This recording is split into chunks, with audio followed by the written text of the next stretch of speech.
sebelum saya memberikan pidato saya, karena tadi telah ditayangkan dan dikatakan bahwa saya mendapat tugas dari Presiden untuk menjadi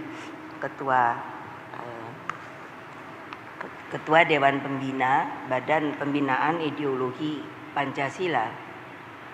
Dan ketika saya telah dilantik, maka saya meminta kepada beliau, karena salah satu daripada dibentuknya BPIP itu adalah untuk mensosialisasikan secara benar sejarah isi daripada yang disebut Pancasila.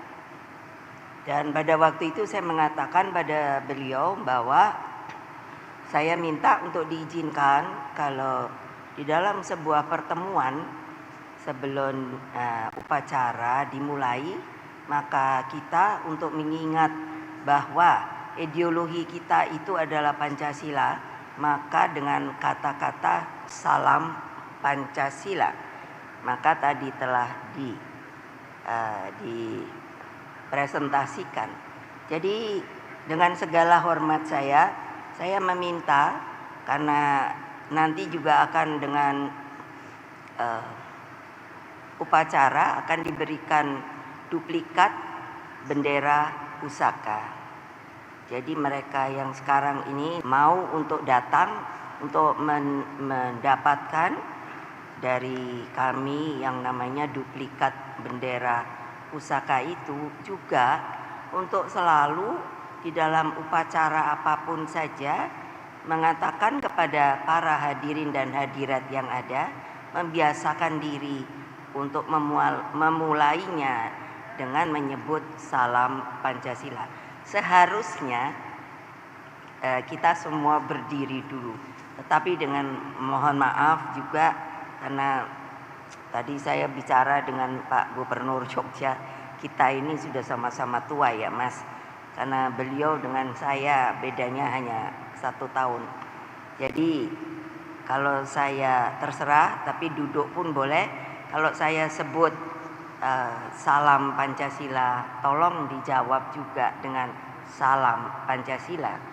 Dan berikutnya, saya seringkali ketika saya mengatakan merdeka, saya disebut orang yang katanya begini, apalagi anak-anak muda, bilang, kenapa ya sudah merdeka Ibu Mega itu teriak-teriak merdeka.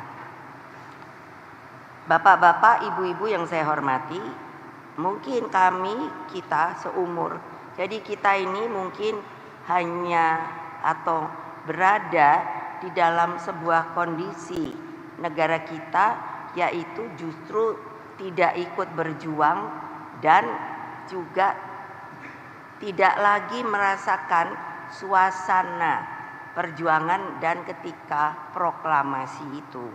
Jadi waktu saya kecil, mengapa kalau nanti yang pertama kali akan saya berikan adalah kepada Bapak Gubernur Hamengkubuwono dari Jogja, karena beliau ini masih ada darah, bukannya untuk mendiskriminasi, tapi yang memang beneran bapak saya itu adalah proklamator bangsa.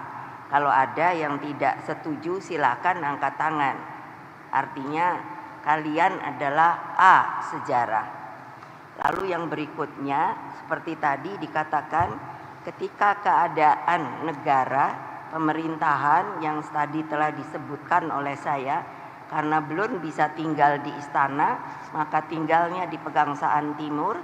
Tapi karena pada waktu itu, kalau kita ingat sejarah, yang namanya Jepang sudah dinyatakan kalah, sekutu mau masuk dan Belanda dompleng untuk masuk kembali, sehingga dengan demikian atas permintaan dari Bapak Sultan Hamengkubuwono ke-9 meminta kepada Bung Karno dan yang lain-lain pindah ke Jogja dan pemerintahan sementara dibuat di Bukit Tinggi. Mari silakan baca saja sejarah bagi yang mereka belum pernah membaca sejarah Republik Indonesia.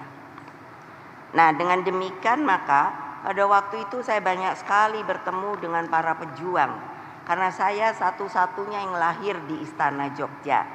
Karena setelah kami pindah itu, nah ternyata tadi juga telah saya katakan, Belanda masuk ke Jogja dan Bapak dan yang lainnya pun lalu dibuang ke Bangka. Dan ibu saya tadinya disuruh tetap tinggal di istana, tapi ibu saya tidak mau. Makanya juga oleh Bapak Sultan Hamengkubuwono IX, ibu saya dicarikan tempat di Kalicode, ada rumah. Dan setiap bulan ibu saya bilang, karena tentunya tidak ada gaji ya, jadi beliau juga diberi uang, yaitu masih holden untuk kehidupannya sepanjang sebelum yang pada waktu itu, setelah itu Bung Karno dan pemimpin lainnya bisa dikembalikan lagi ke Jakarta. Nah, waktu itu banyak sekali para pejuang yang memang mereka dengan semangat yang luar biasa selalu mengatakan kalau bertemu, yaitu namanya merdeka, dijawabnya mati. Sekarang berani apa enggak sekalian seperti itu? Saya kira enggak berani lagi.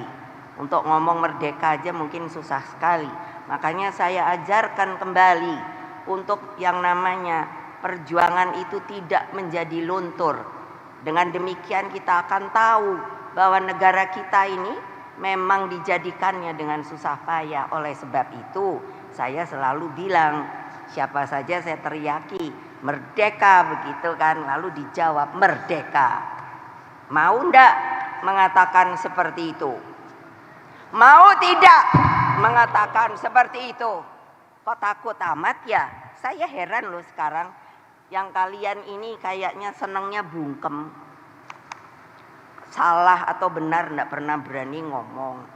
Nah, saya ngomong nih, merdeka! Merdeka! Kurang keras ya, lembek. Kan betul enggak? Saya udah mikir nih, aduh bener-bener deh. Kalau suruh ngomongin merdeka aja udah gak kuat. Loh, saya aja udah tua gini masih teriak-teriak. Mau coba lagi apa enggak? Mau coba lagi apa enggak? Lihat anak-anak itu, saya beri mereka semangat supaya kembali menggelorakan bahwa negara kita ini adalah negara yang merdeka, berdaulat, dan didapat dari rasa kemerdekaan. Merdeka! Merdeka! Merdeka! Kan bisa kan? Lah, soalnya apa? Heran saya. Sekarang mereka pejabat tuh terlalu formal saya lihat. Kadang-kadang saya sampai aduh, kalau saya datang ke depan lagi kan selalu presiden kelima tadi disebutkan, wakil presiden ke-8. Saya sendiri kok lupa ya, saya pernah juga wakil presiden. Karena terlalu sekarang itu saya bilang pada senior-senior saya, pada Pak Tri Sutrisno, mereka ini sekarang para pejabat elitnya terlalu merasa nyaman, tidak lagi mau tahu apa yang akan terjadi pada negara ini. Itu kenyataan loh saudara-saudara. Aduh, makanya anak-anak itu kalau sekarang saya lihat keren-keren, tegap-tegap, tapi kelihatan auranya nggak melempem gitu. Betul loh, karena saya bilang pada Mbak Rima, wakil ketua, gembleng Mbak dia. Kalau itu nggak kelihatannya tidak bagus, out. Nanti setelah selesai Purna Paskibraka, mereka masuk ke dalam Duta Pancasila, diolah lagi. Itulah yang akan menceritakan sejarah Indonesia, bagaimana menjadi adanya ideologi Pancasila dan lain sebagainya. Karena